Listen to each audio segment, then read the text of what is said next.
Okay, picture this. Just a few years back, AI was, mostly blowing our minds with incredible still images from text prompts. Yeah, those are amazing times already. Right.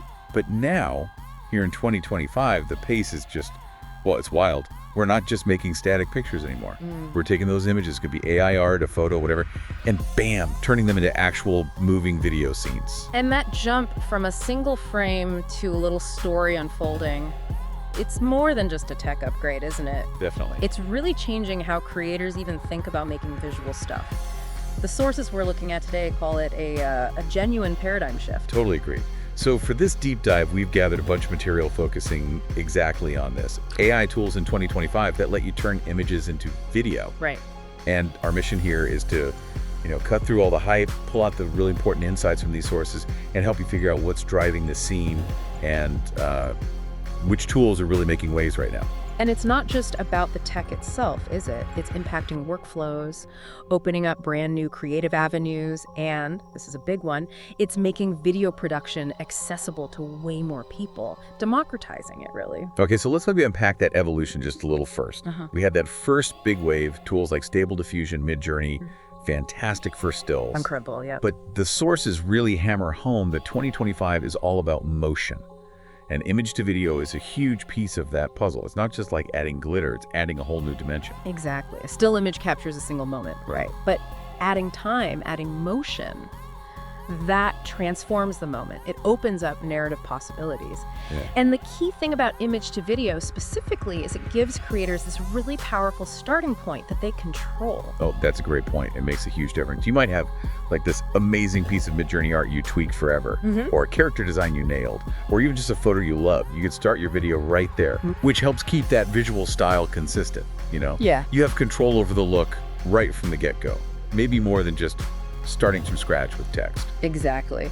That original image becomes like the creative DNA for the video. It helps make sure the animation stays true to the look, the character, the whole vibe you wanted. And I noticed the sources pointing out a pretty clear trend. These tools aren't just one-trick ponies anymore. No, not at all. There's a real push towards these integrated platforms, like a whole creative suite in one place. Text to video, video to video, maybe even some basic editing tools bundled in. Runway seems like a big example trying to build that whole ecosystem. Yeah, and users often prefer that, right? Having multiple tools in one spot just makes the workflow smoother. Makes sense. I mean, people definitely still use multiple tools like make an image in Midjourney, then animate it in Runway or Kling AI. That still happens. Sure. But those all-in-one platforms, they're gaining ground because it's just easier, less friction. Okay, so we've got this explosion of tools all changing super fast. This is where it gets, really interesting. How do you even start to figure out which one is quote-unquote best? Yeah, that's the million-dollar question, isn't it? The sources you shared actually lay out some really helpful criteria for evaluating them. And it boils down to, what do you actually need it for? It really, really does. There's no single winner for everybody. And these criteria help clarify why.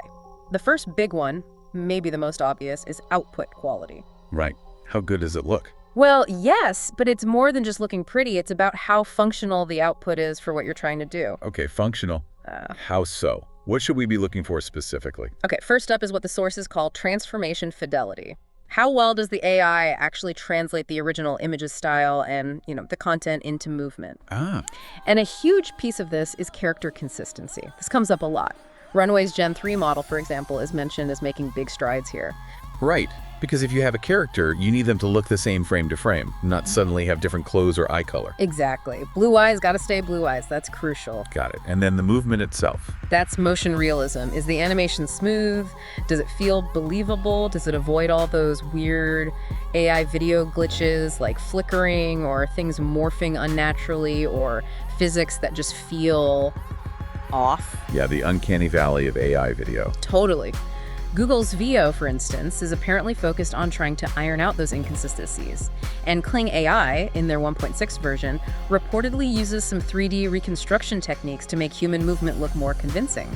Interesting. And beyond just the technical stuff, There's the overall artistic feel, right? The visual aesthetics. Exactly. Does the tool have a distinct look? Sora, for example, gets a lot of praise for being super realistic, almost cinematic, sometimes described as like dreamy or painterly. Kling AI also explicitly says they're aiming for cinematic quality. Different tools just produce different AI styles, and that style might match your vision, or it might clash completely.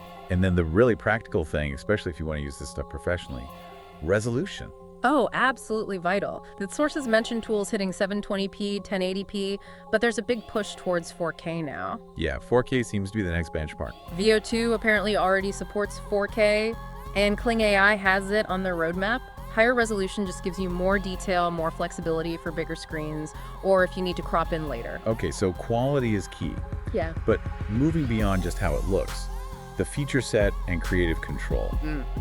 That seems to be where these tools really start to diverge. Oh, massively. This is where you see the big differences, like input flexibility. Can you just feed it one image? Or can you use multiple images? Can you mix an image with a text prompt to guide the animation better? Right. And can you actually direct it? Make it look like you shot it with a real camera? Yes. Camera controls. That's becoming a huge selling point. Yeah. Can you simulate those pro moves, pans, zooms, tilts? Runway Gen 3 gets called out specifically for having pretty solid camera controls, which adds a whole other layer of dynamism. What if I only want, say, the person in the image to move, but not the background? Good question. That falls under motion control. Some tools have features like Runway's motion brush or something similar in Kling AI that let you basically paint over the areas you want to animate. Ah, okay. So you can isolate the movement. Exactly. It gives you much finer control, stops the whole scene from just sort of wiggling randomly, and helps you focus the viewer's attention. Makes sense. Length and format also seem important, especially thinking about where the video will end up. Definitely. Video length and aspect ratios. Huge considerations. How long can one generated clip actually be? A lot of them are still pretty short, maybe 5-10 seconds. Yeah, that seems common. But Kling AI's paid plan is noted for going up to 2 or 3 minutes, which is actually quite long for the current state of AI video. Wow. And then aspect ratios, does it support vertical, like 9.16 for TikTok, or Reels, square for Instagram, widescreen? Most platforms now seem to offer multiple options, which is good. And any built-in editing features? Or do you always have to export? Some are starting to add basic editing capabilities. Sora apparently has a simple storyboard tool. Kling AI mentions something called multi-element editing. Okay. Having those features right in the platform can definitely save you a step, rather than having to immediately jump to another piece of software. Okay, let's shift gears a bit to the less glamorous but super important stuff. Ease of use and pricing. Some of these tools look pretty intimidating. They absolutely can be. Ease of use is all about that learning curve. Some tools, like Pika Labs and Luma Dream Machine, seem really designed for beginners' very intuitive interface. Right. Others, especially when you get into the advanced features of something like Runway, definitely require more time and effort to master. And generation speed matters too. How long do you have to wait for your clip? Yeah, good point. And pricing. Okay, the sources called it complex. This is where that credit conundrum comes in, right? Yes. This is a major theme in the materials. Pretty much all these tools have a free tier, great for trying things out, seeing if you like it. But limited. Very limited usually. Watermarks, lower quality, shorter clips, often restricted to non-commercial use only. Standard free tier stuff. Right. Then you move to the paid plans. And they are almost universally credit-based. Runway, Kling AI, Luma, Pika, they all use credits. And this is the conundrum. Okay, spell it out. What is the conundrum exactly? Well, the sources highlight a real lack of transparency sometimes. How many credits does it actually cost to generate a video? Oh. It can vary wildly depending on the resolution you pick, the length, how complex the motion is, even which specific AI model you choose within the platform. So it's not just like one video, X credits. Rarely that simple. Plus, credits often expire, they don't roll over month to month.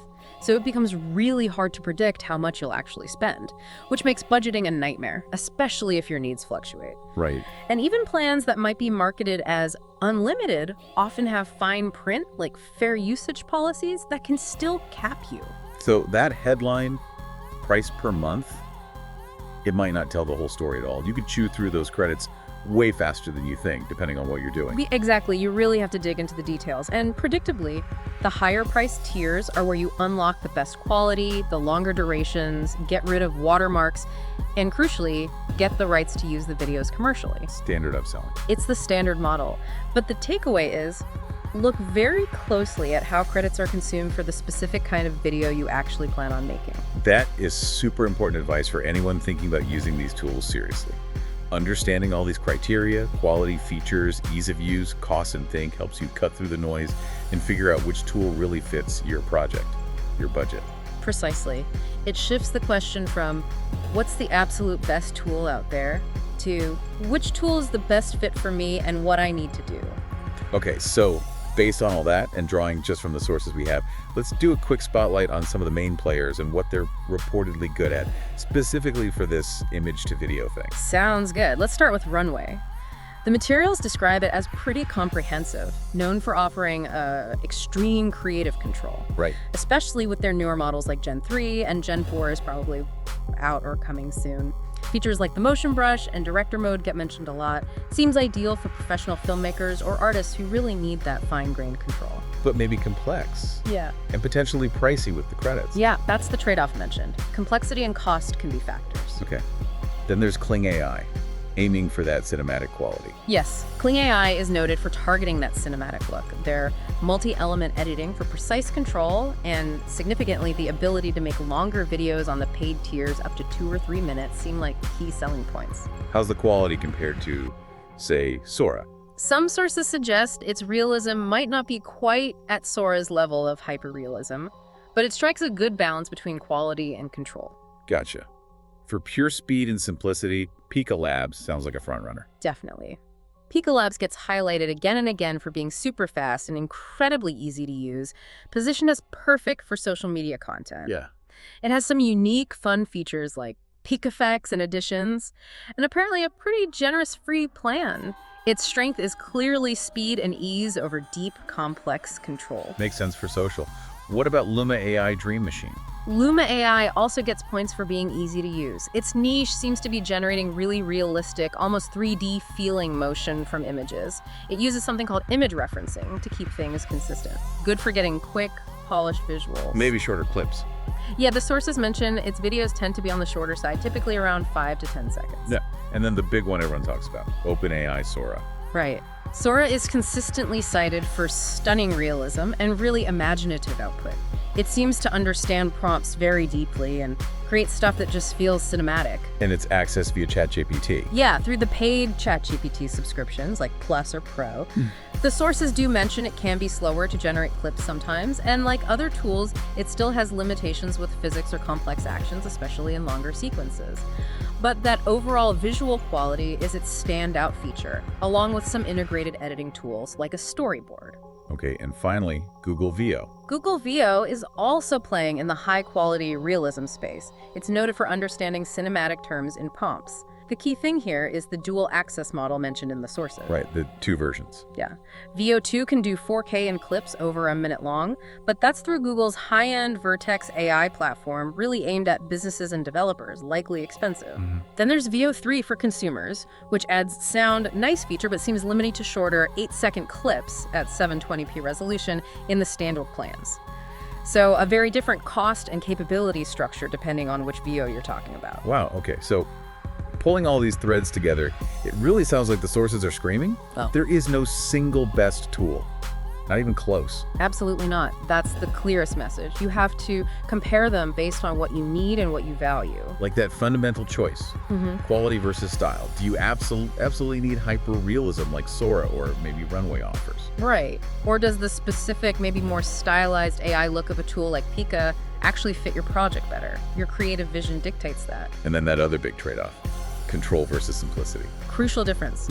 Are you that advanced filmmaker type who craves the deep, granular control you might get with Runway? Or do you just need to crank out videos super fast for social media where the speed and ease of Pika or Luma are way more valuable? And circling back to that knotty issue of cost versus value. Exactly. The free tiers are fantastic for testing the waters. But once you look at paid plans, they vary hugely. You can't just look at the monthly fee. You have to dig into how fast you'll burn through credits doing the kind of work you do to figure out the real value. I saw that sources even tried to give some specific pointers for different scenarios. Yeah, they offered some rough guidance. Like Pika or Luma might be great starting points for social media stuff.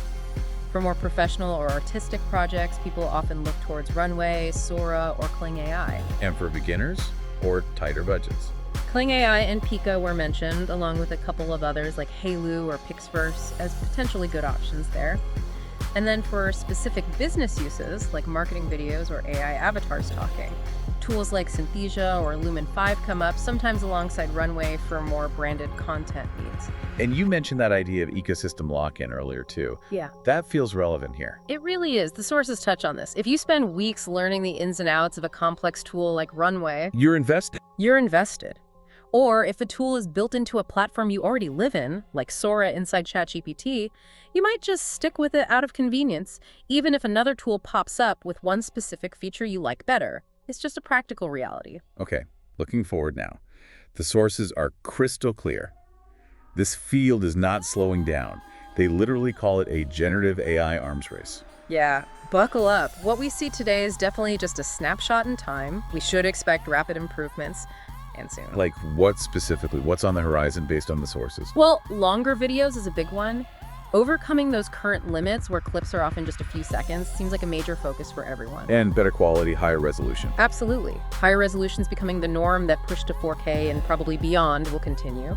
And fundamental improvements in consistency within the video, plus more accurate physics simulation. Ah, right. Getting rid of that weirdness. Exactly. Those limitations Sora still has, they're common. It shows where the hard work is happening. We'll also likely see more sophisticated controls emerge, maybe even tools that allow for editing closer to real time. In audio, that seems like the next frontier to really integrate. For sure. Increased audio integration. Pika and Sora are reportedly testing sound features. VO3 already has some basic sound capability. And then you have specialized tools like Synthesia that are already masters of lip-syncing AI avatars to audio. Adding sound just opens up so much more for storytelling. Plus, we'll probably see more API access across the board, letting developers weave these video generation tools into other apps and workflows. It sounds like just keeping track requires constant vigilance. You see Pika 2.2, Kling AI 2.0, Runway Gen 4, VO3. The updates are relentless. They really are. A Yeah. feature that seems groundbreaking today could be table stakes across multiple platforms in just a few months. It's a very fast-moving target. So let's try to wrap this deep dive up. The AI image to video landscape in 2025. It's incredibly vibrant, it's powerful. There are genuinely useful tools emerging now for pretty much everyone, from total beginners making quick social posts to, pros crafting cinematic pieces. Yeah, and the key takeaway, pulling it all together from the sources isn't about finding that single best tool, because it probably doesn't exist in a universal sense. It's about understanding those core trade-offs we discussed: quality, control, ease of use, and especially cost. And then crucially, actually testing the tools yourself, getting hands-on to see which workflow clicks for you, which output quality matches your vision, and which pricing model makes sense for your specific need. And as all the sources emphasize, this tech is absolutely not standing still. It's going to keep changing, keep evolving incredibly quickly. Which leaves us, and you listening, with a really interesting, maybe even provocative thought to chew on as you navigate this space. In a world where AI can increasingly take just a single image and breathe life into it, turning it into a dynamic, moving story almost instantly, what does that mean for the skills you'll actually need most going forward? Maybe it's less about the nuts and bolts, the technical mechanics of animation itself. I know more about it. And maybe much more about your ability to visualize and tell compelling stories, to master the art of prompt engineering, guiding these powerful AIs effectively, and perhaps most importantly, just maintaining that flexibility, that adaptability to constantly learn and integrate these ever-changing tools into how you create.